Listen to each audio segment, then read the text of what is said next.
Now let's talk about a recent traffic sign hack that has people here in Pima County pretty upset. The hack broadcast anti-Semitic rhetoric right in front of several businesses. 13 News reporter John Macaluso spoke to one of them on Cortero Farms and Thornydale on the northwest side. And John, how'd they deal with the sign?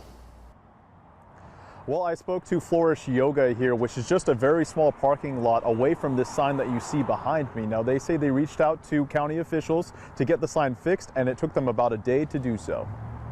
Came in and I went into the studio and I saw the sign. It was pointing directly at our space. The sign meant to broadcast road work set to start tomorrow instead showed anti-Semitic rhetoric and phrases like free Gaza and ban HOAs. I think there's so much hate in this world today that it's sad that, you're driving by and you see these messages. Dee Sylvester says she called Pima County and the Sheriff's Department before taking matters into her own hands. I had been turned so it was facing directly at my business, so when my members were coming out, they were seeing it right in their face. I had kids yoga going on. A lot of different demographics coming in and going from the studio that day. So we ended up going out and putting trash bags over it to cover it up so they didn't have to see that. Pima County Sheriff's Department says it is illegal to cover up a traffic sign when it's being used as such.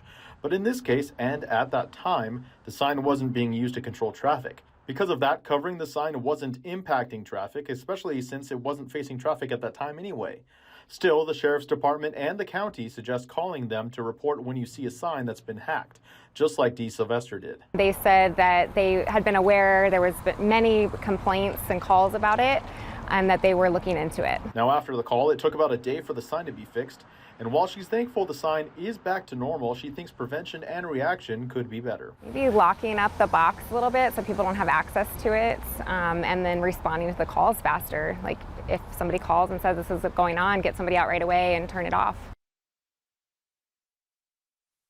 Yeah, and so once you contact the county, they will then contact the company that's in charge of taking care of these, and that could explain why the response time takes a little while. Now, we did contact the company that is in charge of managing this sign, but we haven't heard back.